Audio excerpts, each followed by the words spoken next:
using a pick or a small flathead screwdriver, you want to get in behind this little spring clip, pry that out.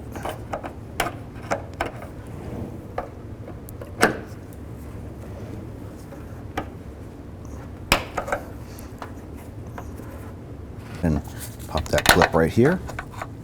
A small flathead screwdriver or a pick should work.